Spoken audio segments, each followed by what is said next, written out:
And so now I have just finished all the heavy lifting for editing the podcast. And now I'm going to show you the fine tunings that I've done, or that I will do now that I have the entirety of the podcast edited. And as you can see, all the clips and whatnot, I'm going to make these into kind of what's called a normalized audio clip for each track.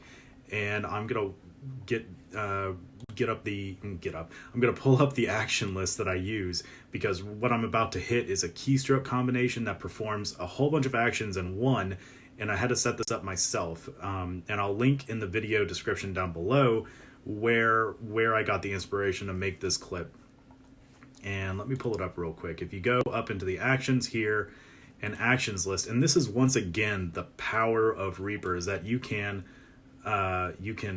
create a whole string or a combination of keystrokes, and so for example, this is the action that I'm about to take right now. The shortcut, I have it mapped to the F key. It's custom, of course. It's called normalize and apply effects. So if I highlight that, and actually if I double click on it, cancel. Nope. Oh no. No, don't apply it yet. Okay, so it's automatic. So if you double click on it, it'll automatically apply it. And I wanted to cancel the whole thing, but you know what? We're just going to let it run through its thing real quick. And I am going to undo it because I wanted to show you the actions that take place. So Control Z, all that. See, no worries.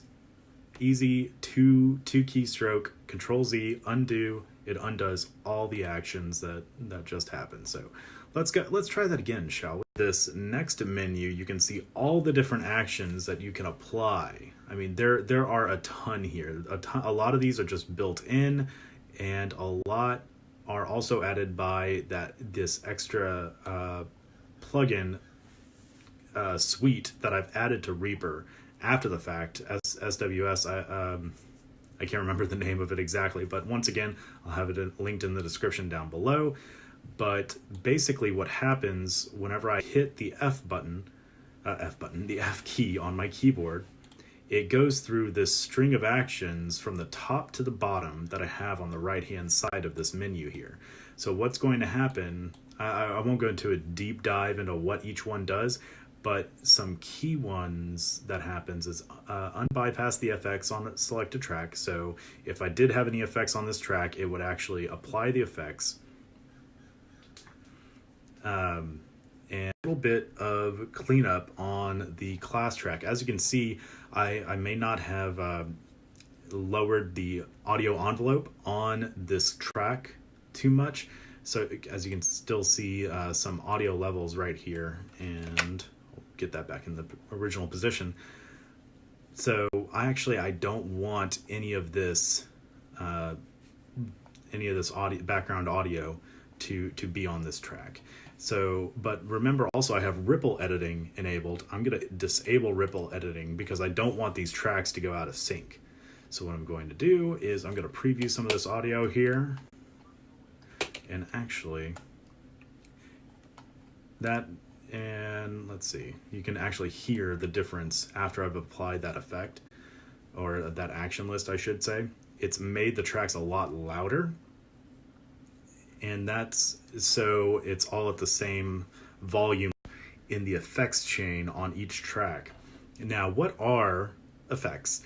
Well, they are modifications and filters that you can apply to your audio tracks to help improve the audio quality.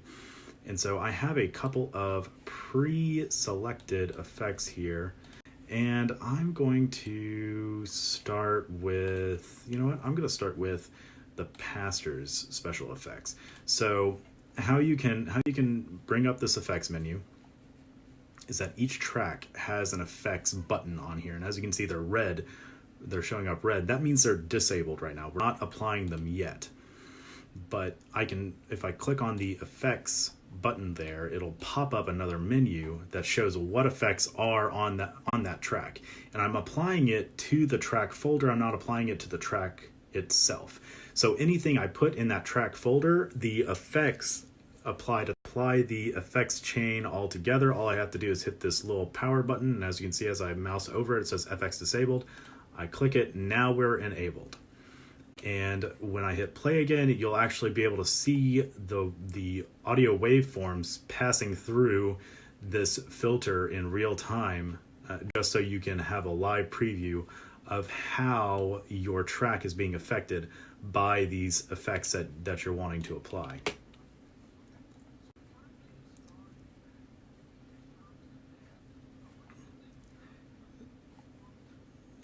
And so from there, you can kind of see in the yellow what Pastor Audie's voice originally sounds like, and then how the equalizer is affecting that voice pattern.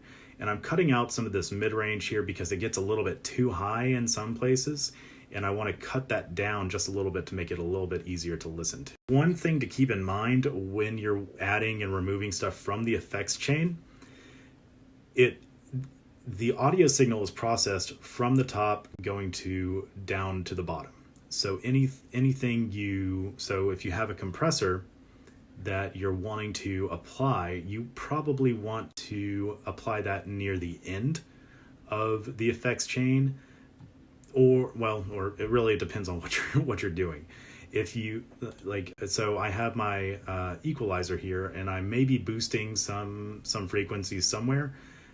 Now keep in mind, if I'm boosting that after my compression, then I'm kind of canceling out what my compressor is trying to do.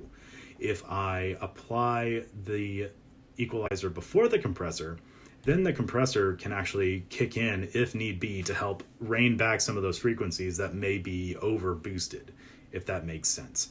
Whoa, time change. Okay, so I finished editing not one but two podcasts. I did an episode of Messiah's Upper Room podcast and the first episode of Built-in Obsolescence. Look for that. That'll be coming out soon. I have also made some somewhat simple artwork for the Built-in Obsolescence podcast, because I don't know what else to do for that, but I do need some artwork. So for right now, we'll just do some temporary artwork until we find something better, if we find something better. And now, as you can tell, I have changed a little bit because it is now well into the evening, and I am going to go meet up with my sister who is visiting the Dallas-Fort Worth area. We're going to have a wonderful dinner and catch up. So I'm about to head off and do that, and then whenever I come back, I might start on the next episode of Messiah's Upper Room podcast, editing-wise. Or actually, no, I should probably work on the website for the Built-in Obsolescence podcast, because I actually will be hosting it on my personal Squarespace site, philcasper.net. It'll probably be /built-in obsolescence, but I haven't made it yet. So if you go there, you're just going to get a 404 error. 404 error. Sorry. Not quite sure why I'm so energetic now. I only had my coffee in the morning, and I don't know if it's kicking in now or what, but now I feel rejuvenated and I'm going out.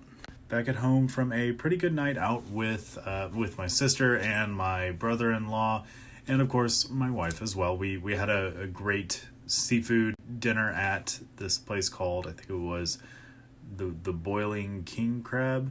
It was Vietnamese Cajun type food. It was actually pretty tasty.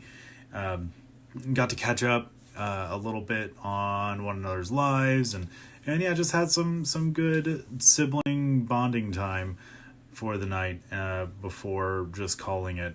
We actually went to a coffee shop after dinner and just hung around and chatted for a little bit about family and, the normal sibling stuff. And my relationship with my sister is something that I'm really thankful for, especially now as we've gotten older. Whenever we were growing up, we were constantly at each other's throats.